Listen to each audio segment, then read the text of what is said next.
Good evening, ladies and gentlemen. I think this is 6 years now that we've been doing the Leaders Business Network, and it's gone from strength to strength. And one of the things I always say about these meetings is every time I come here, I seem to have a different audience, and I'm not quite sure how we're managing that. I think it probably says something about business in Havering and how it's expanding. But before I start, I think with this particular event, I need to say a big thank you to Yvonne Bendel, to the staff of the council, to Paul Harris for their support in making these events happen. I said we've been doing them for 6 years now, and every one of them, to my mind, has been really successful. And it's a way in which we as a council can engage with the business community, and that's really important. And so tonight, if you like, the topic for tonight's speech is about partnership. It's about partnership between the council and between you, between us as a council and between local businesses. And it's about how we can make every effort here in Havering to make sure that as a council that we are more business friendly, and how we can help you through the council, through some of the things that we can do to secure more investment into our local community. Now, as I've mentioned in previous speeches at this event, that I believe that Havering is really fortunate. We're fortunate because we benefit from a number of things. Our proximity to London is really crucial.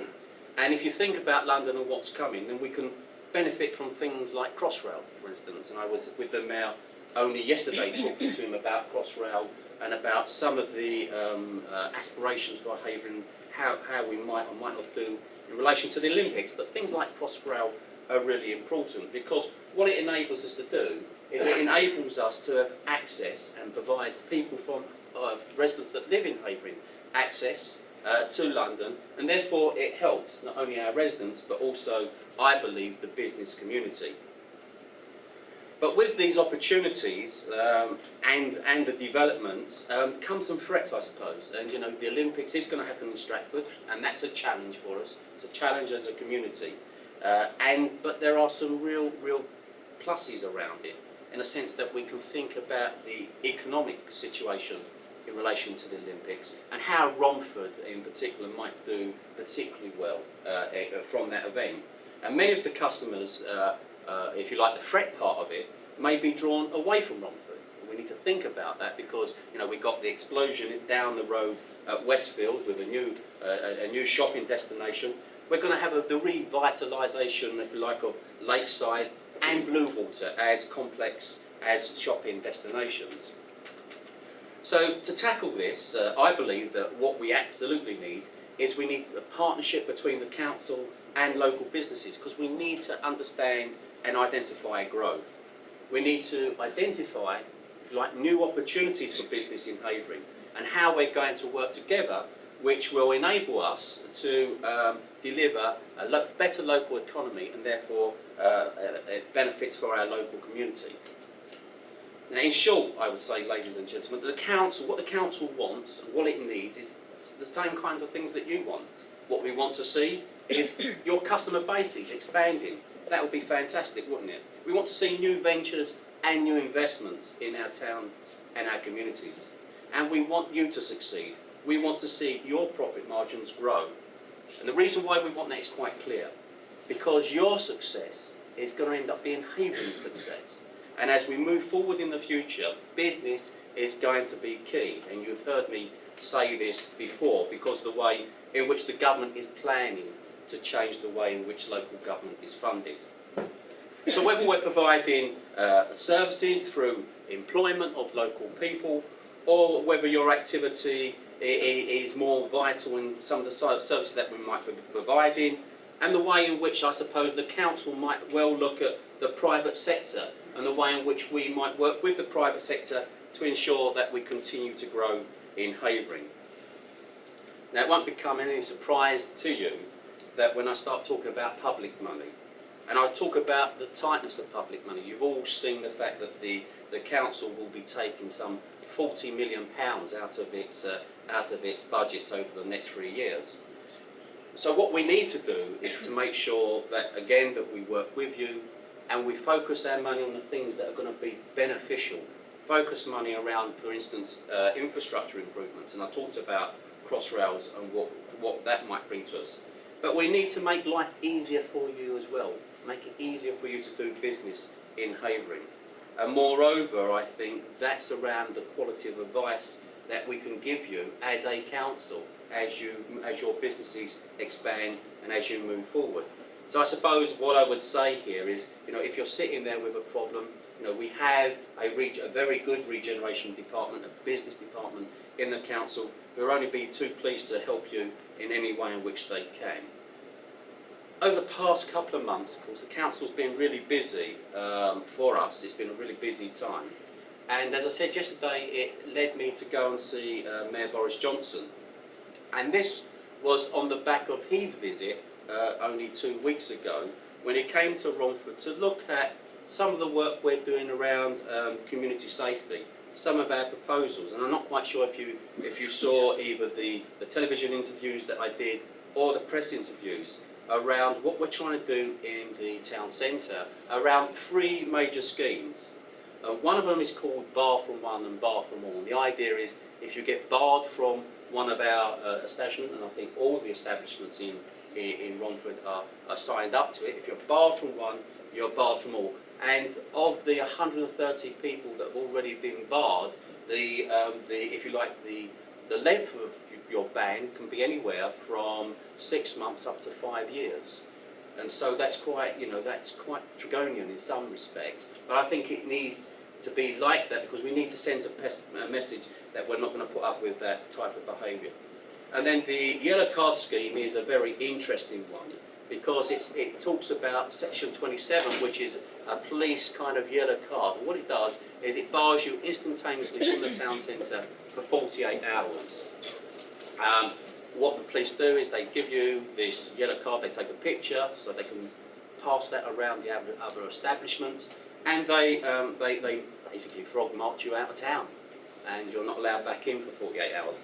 And I think so far, I think it was 71 people have been given yellow cards in Romford, which is a very small number when you compare with I think it's 20, it's about 17,500 people visit Romford every weekend. So 71 since September, I think it was, is a very low figure. And of those 71, well over half, something like 60%, came from outside of Havering. So that tells you something, I think, about the kinds of patronage we have coming into Romford. And then the last one is around fake IDs. And what that was, and what I was explaining to the mayors, if youngsters like to use siblings' passports and driving licence to get access to establishment. Well, fake IDs, if you're caught with a fake ID, first of all, you could be prosecuted. Secondly, the ID is confiscated. Thirdly, your parents are called and you have to explain this. And fourthly, more importantly, I would say, you're banned until you're 19.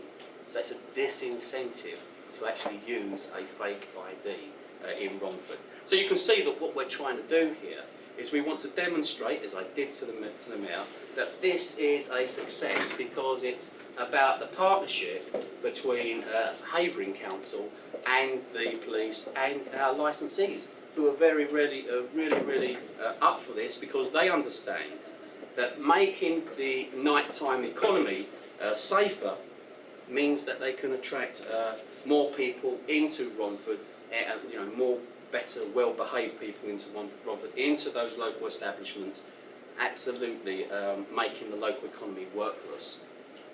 So Havering is working hard. We're on the side of business. And an example of that is the negotiations that I've had in relation to Tesco's. Many of you will know that I've been instrumental in bringing the distribution centre to Raynham, creating nearly 1,200 local jobs for people when that opens really soon. And there'll be other announcements within the next week. Indeed, I can talk to you this evening about a new major store coming to Romford within the next couple of years.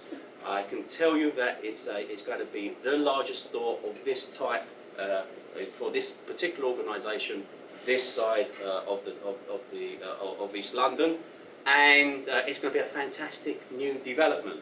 A lot more I'll say about that when I'm able to, all I would say is I've been in negotiations with the board of this particular organisation, and they have committed to Romford. So that's again something that the council's doing, really positive, bringing local businesses and this particular business to Romford.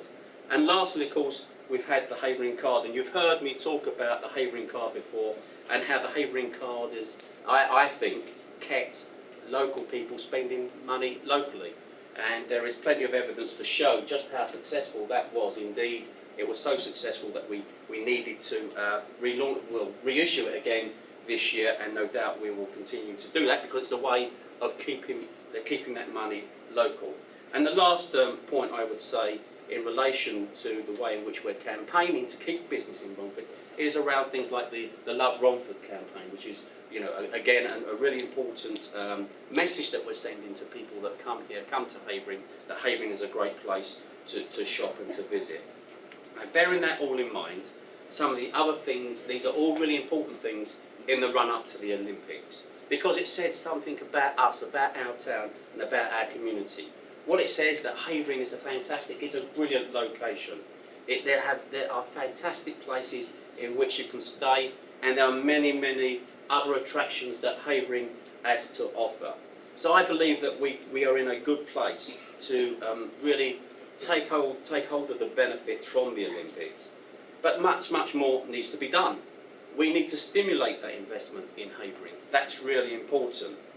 And that's why I've been in London over the last couple of weeks lobbying the Mayor, lobbying the government to make sure that we can get the best deal possible for our local businesses and for our communities. What we need, I believe, is vibrancy in our town centres. And I think our town centre always amazes me, the way in which the council and its partners work. We need to come up with new ventures, don't we? We need to keep Havering moving forward.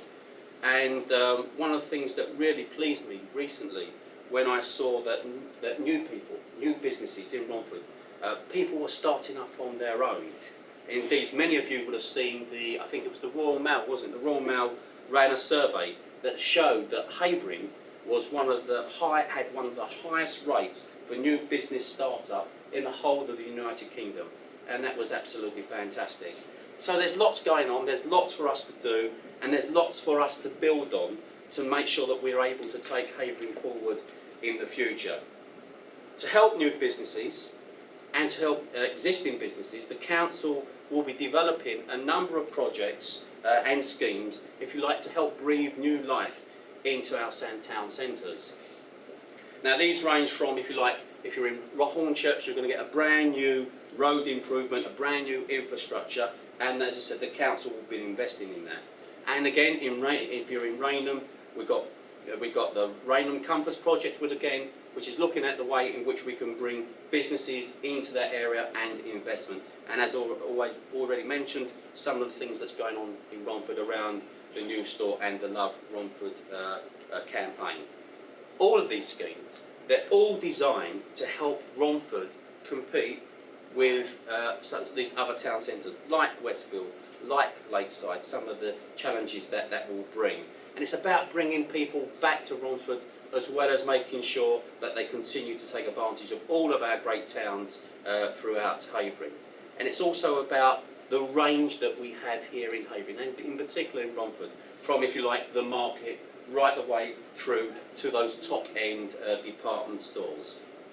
So once again, it's been a pleasure to talk to you about business and business in Romford, about some of the developments that we've got in Havering, and some of the relationships between the council and business.